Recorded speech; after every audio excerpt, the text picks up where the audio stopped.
Hello दोस्तों, इस video में हम लोग मैथमेटिक्स का प्रॉब्लम को पाइथन के थ्रू सॉल्व करेंगे। हम लोग मैथमेटिक्स का क्वेश्चन लेंगे और उसको पाइथन प्रोग्रामिंग के थ्रू सॉल्व करेंगे। इस वीडियो में मैंने 5th क्लास के मैथमेटिक्स का चैप्टर 1 लिया है जिसका नाम है रोमन न्यूमरल्स। अब रोमन न्यूमरल्स क्या होता है पहले उसके बारे में जानते हैं। What is Roman numerals? Roman numerals are the number system that originated in ancient Rome and were used to throughout the Roman Empire instead of using the digits like 0 to 9 as in the modern decimal system. Roman numerals are combinations of the letter from the Latin alphabet. तो पुराने समय में Roman साम्राज्य में संख्याओं के लिए जो सिम्बॉल्स यूज होते थे वो रोमन लिपि या लैटिन अल्फाबेट ही यूज होते थे, जिसमें I का मतलब 1, V का मतलब 5, X का मतलब 10, L का मतलब 50, C का मतलब 100, D का मतलब 500 और M का मतलब 1000 होता था। अब आगे हम लोग देखेंगे कि इसके कॉम्बिनेशंस से यानी इस रोमन लिपि या लैटिन अल्फाबेट को मिला करके वो लोग नंबर कैसे बनाते थे। इसके कुछ रूल्स होते थे। Rule 1, if either of the symbols 1 और X is written consecutively 2 or 3 times, their sum total is number they make. तो जब I या X एक साथ लगातार लिखा हो तो वो जुड़ते जाता था और नंबर सम होते जाता था। इफ अगर I या X 2 या 3 टाइम्स लिखा हो तो वो नंबर जुड़ते जाते हैं। द सिंबल 1 और X can be repeated consecutively for the maximum of 3 times. Symbol 1 और X जो है ज्यादा से ज्यादा 3 बार रिपीट हो सकते हैं। The numeral V is never repeated consecutively. V जो है कभी रिपीट नहीं होता। When, अब rule number 3, when either 1 or V is written on the right of the symbol of bigger number. जब 1 और V सिंबल राइट साइड में लिखे जाते हैं तो वो नंबर बढ़ते जाता है। Rule 4, when I is written on the left V और X, then value is subtracted from the value of V और X. अगर I V और X के लेफ्ट साइड में लिखा जाता है तो वो वैल्यू घटते जाता है, जबकि I जो है V और X के पहले एक से ज्यादा बार नहीं लिखा जा सकता। अब ये तो नंबर फॉर्म करने के जनरल रूल्स हो गए। अब हमारा गोल है, इस चैप्टर का सबसे बड़ा गोल है, अब हम कुछ क्वेश्चंस देखेंगे और इसको पाइथन में सॉल्व करेंगे। तो हमारा पहला क्वेश्चन है, right all the numbers from 1 to 20 using the Roman numerals. तो सबसे पहले हम VS कोड में जाते हैं और यहाँ पे हम क्वेश्चन लिख लेते हैं। क्वेश्चन को कॉपी करेंगे। अभी हो गया, right all the numbers from 1 to 20 using the Roman numbers. सबसे पहले जो डेसिमल नंबर है पहले हम उसको प्रिंट करेंगे। तो उसको प्रिंट करने के लिए हम यहाँ पे रेंज फंक्शन का यूज करेंगे। तो 1 से 20 तक नंबर प्रिंट करने के लिए हम रेंज फंक्शन का यूज करेंगे। तो हम लिखेंगे फॉर I को एज ए इंटीजर मान लेते हैं, I इन रेंज 1 से 21। अब मैंने ऐसा क्यों लिखा है वो मैं बताता हूँ। अब हम करेंगे प्रिंट I। अब रेंज फंक्शन कैसे काम करता है, तो रेंज फंक्शन 3 पैरामीटर हम वैल्यू एंटर कर सकते हैं, पहले स्टार्ट, स्टॉप और स्टेप्स।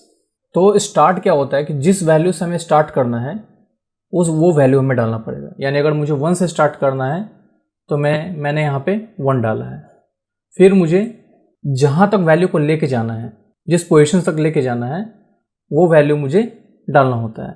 अब मुझे 20 तक लेके जाना है, लेकिन 20 अगर मैं डालूंगा तो 20 इंक्लूड नहीं करेगा, तो मुझे 21 डालना पड़ेगा, तो अब 20 तक जाएगा वो। और स्टेप्स होता है कि अगर मुझे 2-2 का इंटरवल चाहिए या 3-3 का इंटरवल चाहिए तो मैं वो भी डाल सकता हूँ, लेकिन डिफ़ॉल्ट 1 होता है। मुझे यहाँ डायरेक्ट 1 से 20 तक नंबर प्रिंट करना है, तो मैं यहाँ पे कोई स्टेप्स नहीं डाल रहा हूँ, यानी थर्ड पैरामीटर इंटर नहीं कर रहा हूँ। मैंने सिर्फ स्टार्ट और एंड का पैरामीटर यहाँ पे इंटर किया है।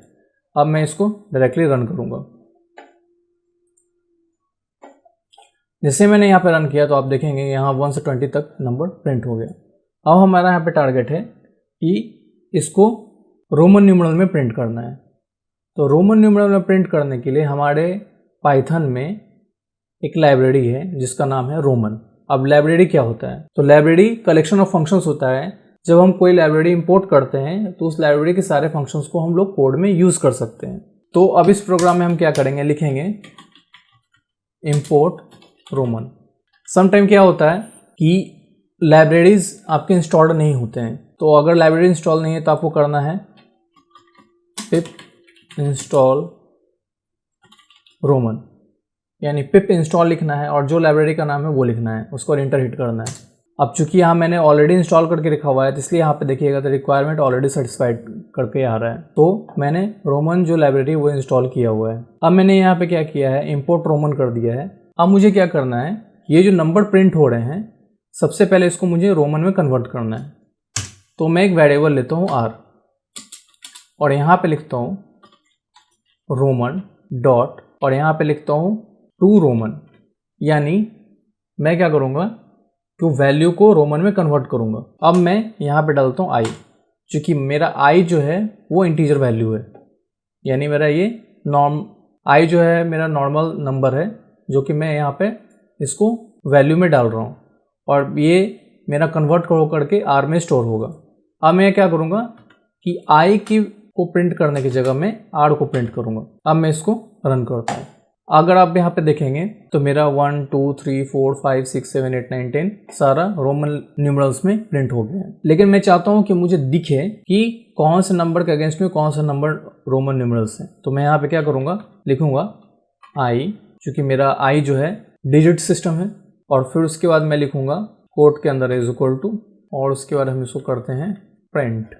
तो हम अगर देखें तो मेरा न्यूमेरिक्स प्रिंट हो रहा है, उसके बाद इज इक्वल टू आ रहा है और उसके बाद रोमन न्यूमरल्स आ रहा है, यानी 1 i 2 double i 3 triple i 4 iv। तो इस तरह से मेरा ये प्रोग्राम बन गया। तो ये मेरा फर्स्ट क्वेश्चन का पाइथन प्रोग्राम बनकर रेडी हो गया। अब हम जाएंगे क्वेश्चन नंबर 2 पे। क्वेश्चन नंबर 2 हमारा क्या है कि right the following numbers using the international numerals. अब यहाँ पे कुछ रोमन न्यूमरल्स दिया हुआ है, इसको हमें कन्वर्ट करना है इंटरनेशनल न्यूमरल्स में, यानी डिजिट सिस्टम में। तो पहले हम क्वेश्चन कॉपी कर लेते हैं। क्वेश्चन नंबर 2 में जाते हैं। सबसे पहले हमें क्या करना पड़ेगा, लाइब्रेरी इंपोर्ट करना पड़ेगा। लिखेंगे इंपोर्ट रोमन हमारा लाइब्रेरी है। उसके बाद हम लिखेंगे एक वेरिएबल लेंगे, जिस वेरिएबल का मैं नाम रखता हूँ x। अब इसमें क्या करेंगे कि जब हम प्रोग्राम रन करेंगे तो प्रोग्राम हमारा इनपुट पूछना चाहिए, यानी जैसे मैं प्रोग्राम रन करूँगा तो मेरे से पहले इनपुट पूछेगा, और जब मैं उसमें कोई वैल्यू डालूंगा यानी रोमन न्यूमरल्स डालूंगा तो मुझे वो इंटरनेशनल न्यूमरल्स में कन्वर्ट करके देगा, यानी डिजिट सिस्टम में कन्वर्ट करके देगा। तो पहले मैं यहाँ पे इनपुट करूँगा, तो मैं यहाँ पे लिखता हूँ एक्स वेरिएबल में इनपुट का फंक्शन लिखता हूँ, और यहाँ पे जस्ट मैं लिख देता हूँ इंटर ए रोमन न्यूमरल्स। अब हम क्या करेंगे, एक और वेरिएबल लेते हैं, उसका नाम देते हैं r, और यहाँ पे हम लिखते हैं रोमन डॉट। अब चूंकि मुझे रोमन से डिजिट सिस्टम में कन्वर्ट करना है तो उसके लिए मेरा फंक्शन है फ्रॉम रोमन, और मैं यहाँ पे जो इनपुट जाएगा वो होगा x, क्योंकि मैं यहीं पे इनपुट ले रहा हूँ, और उसके बाद मैं r को प्रिंट कर दूंगा, लिखूंगा प्रिंट r। अब इसको रन करते हैं। जैसे मैंने रन किया तो यहाँ पे देखेंगे इंटर रोमन नंबर। अब मैं यहाँ पे डालता हूँ v, तो आ जाता है मेरा 5। यहाँ पे मैं डालता हूँ vi, मैं फिर से रन करना पड़ेगा मुझे, मैं डालता हूँ vi, तो आगे मेरा 6, मैं डालता हूँ x, आ गया 10। समटाइम क्या होता है जब हम पाइथन प्रोग्राम में वैल्यू एंटर कर रहे होते हैं तो वो केस सेंसिटिव होता है, तो इसके लिए इसे सेफ एंड साइड हम क्या कर सकते हैं, अपर का फंक्शन लगा सकते हैं। यहाँ पे लिख सकते हैं अपर। वैसे ये प्रोग्राम बिना अपर के भी काम कर रहा है तो चलेगा इसमें। और चूंकि मेरा वैल्यू दिखे तो मैंने किस रोमन न्यूमरल को डिजिट में कन्वर्ट किया है, तो मैं यहाँ पे लिखूंगा x कॉमा कोट में इज इक्वल टू और r। अब इसको मैं सेव करता हूँ और इसको रन करता हूँ। अब मैं यहाँ पे लिखता हूँ xi, आ गया 11। फिर मैं यहाँ पे लिखता हूँ डबल xi, आ गया 21। इसका हमारा प्रोग्राम काम कर रहा है। तो हमारा सेकंड क्वेश्चन भी कंप्लीट हो गया। अब हम आते हैं थर्ड क्वेश्चन पे। हमारा थर्ड क्वेश्चन है right the number using the Roman numerals. अब इससे पहले क्वेश्चन कॉपी कर लेते हैं और जाते हैं थर्ड क्वेश्चन पे। अब हमें करना कुछ नहीं है, प्रीवियस प्रोग्राम को ही हम कॉपी करेंगे और उसमें थोड़ा चेंजेस करेंगे। पहले हम रोमन न्यूमरल्स का इनपुट ले रहे थे और आउटपुट हमारा आ रहा था डिजिट सिस्टम में। अब हम डिजिट में इनपुट लेंगे और उसका आउटपुट आना चाहिए रोमन में। हम यहाँ पे लिखेंगे इंटर अ नंबर,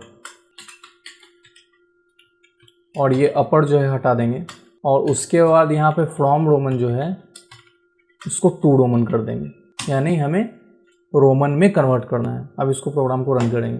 अब यहाँ पे हम डाल के देखते हैं 10, लेकिन यहाँ पे कुछ एरर आ रहा है। पहले एरर पढ़ते हैं क्या है। Decimal can not be converted. तो बेसिकली क्या हो रहा है कि यहाँ पे एक्स में जब हम वैल्यू इनपुट कर रहे हैं तो वो वैल्यू एज अ स्ट्रिंग वहाँ पे इनपुट जा रहा है, वो इंटीजर में कन्वर्ट नहीं कर पा रहा है। तो हम क्या करेंगे, इसको पहले इंटीजर में कन्वर्ट करेंगे। तो यहाँ पे एक फंक्शन होता है INT करके, इंटीजर, इसको डाल देंगे। अब यहाँ पे जो वैल्यू इनपुट होगा वो इंटीजर में कन्वर्ट हो जाएगा। अब इसको प्रोग्राम को फिर से रन करते हैं और अब यहाँ पर एंटर करते हैं 10। अब जैसे मैंने 10 एंटर किया तो आप देखेंगे उसको रोमन में उसने कन्वर्ट कर दिया। फिर से प्रोग्राम रन करते हैं और यहाँ पे लिखते हैं इस बार 51। जैसे 51 मैंने किया तो यहाँ पे रोमन में कन्वर्ट कर दिया L1। तो इस तरह से मेरा ये प्रोग्राम भी वर्क कर रहा है। तो मेरा थर्ड क्वेश्चन भी हो गया। अब फोर्थ एंड लास्ट क्वेश्चन पे हम जाएंगे। वो हमारा है, in the table below each given number is written in the international numerals and then again in Roman numerals. If it is written correctly in the Roman numerals put check in the box under it, if not put X and correct. Basically question हमारा ये है कि मैं एक digit enter करूंगा और Roman number enter करूंगा और मुझे प्रोग्राम चेक करके बताना चाहिए कि ये दोनों मैंने जो एंटर किया है ये दोनों मैच है कि नहीं, ये सही है कि नहीं। यानी अगर मैंने 5 किया तो मुझे V लिखना है तो ये सही होगा। अगर मैंने 4 किया है तो मैं 4 टाइम्स अगर I आ रहा है तो वो गलत होगा। यानी मुझे चेक करना है प्रोग्राम में कि मैंने जो नंबर एंटर किया है और जो रोमन न्यूमरल एंटर किया है वो दोनों सही है कि नहीं। तो उस तरह से हम लोग प्रोग्राम बनाएंगे। तो सबसे पहले हम लेते हैं, इंपोर्ट करते हैं लाइब्रेरी को, लिखेंगे इंपोर्ट रोमन। उसके बाद सबसे पहले मुझे नंबर इनपुट लेना होगा। तो मैं नंबर इनपुट लेने के लिए क्या करूँगा, मैं n एक वेरिएबल लेता हूँ और इसको मैं इनपुट लेता हूँ और यहाँ पे लिखता हूँ मैं इंटर और नंबर।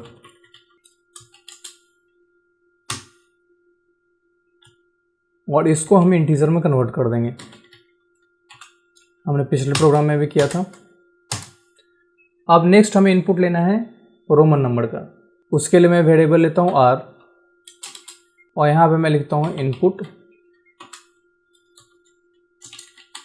और यहाँ पे लिखता हूँ इंटर रोमन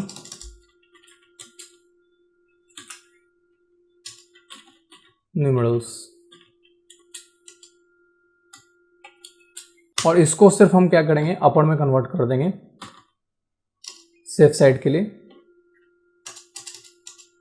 ताकि अगर केस सेंसिटिव का मामला हो तो कुछ प्रॉब्लम ना हो। अब यहाँ पे नीचे हमें ऐसा प्रोग्राम लिखना है कि जो दोनों को कंपेयर करे। तो हम यहाँ पे लिखेंगे if Roman dot to Roman.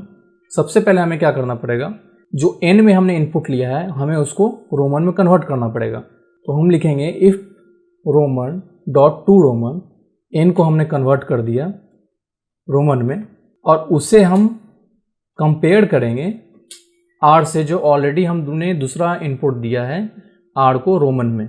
मैंने यहाँ पे कंपैरिजन ऑपरेटर लगाया है। अब यहाँ पे लिखेंगे r, यानी मेरा जो n है, जो इंटीजर इनपुट हुआ है वो इस फंक्शन के कारण यहाँ रोमन में कन्वर्ट हो जाएगा और दूसरे r जो मेरा वेरिएबल है वहाँ पे मैंने रोमन न्यूमरल का एंट्री किया है। तो अब यहाँ मैंने कंपैरिजन ऑपरेटर लगाया है जिससे मेरा कंपेयर होगा कि ये दोनों मैच कर रहा है या नहीं कर रहा है। मैं डालूंगा यहाँ कॉलन। अब मैं करूँगा यहाँ पे प्रिंट। अगर ये मैच कर रहा होगा तो ये प्रिंट करेगा राइट, यानी सही। एल्स अगर ये मैच नहीं कर रहा होगा तो ये प्रिंट करेगा रॉन्ग। अब इस प्रोग्राम को हम लोग रन करके देखते हैं। अब पहले यहाँ पे इंटर नंबर इंटर करने के लिए बोला तो मैं डालता हूँ 11 और इसने कहा है इंटर रोमन न्यूमरल्स। तो हम यहाँ पे करेंगे, लिखेंगे xi आ रहा है राइट। अब चेक करते हैं दूसरा। मैं यहाँ लिखता हूँ 9 और यहाँ डालता हूँ x, आ गया रॉन्ग क्योंकि ix होना चाहिए। फिर से करके देखते हैं। मैं यहाँ डालता हूँ 9 और डालता हूँ ix, आ गया राइट। तो इस तरह हमने 4 क्वेश्चन लिया चैप्टर 1 से और चारों क्वेश्चन को पाइथन प्रोग्राम बना करके सॉल्व किया। इस वीडियो सीरीज़ का बनाने का मेरा पर्पस ये है मैथमेटिक्स को कंप्यूटर प्रोग्राम से जोड़ सकूं। तो मैंने 5th क्लास का मैथमेटिक्स उठाया है और इस वीडियो में मैंने चैप्टर 1 सॉल्व किया है। नेक्स्ट वीडियो में मैं दूसरे चैप्टर के साथ मिलूंगा और उसमें पहले चैप्टर को समझेंगे और फिर उसको पाइथन प्रोग्राम के थ्रू सॉल्व करेंगे। तो इस वीडियो में इतना ही, मिलते हैं फिर नेक्स्ट वीडियो में, तब तक के लिए बाय।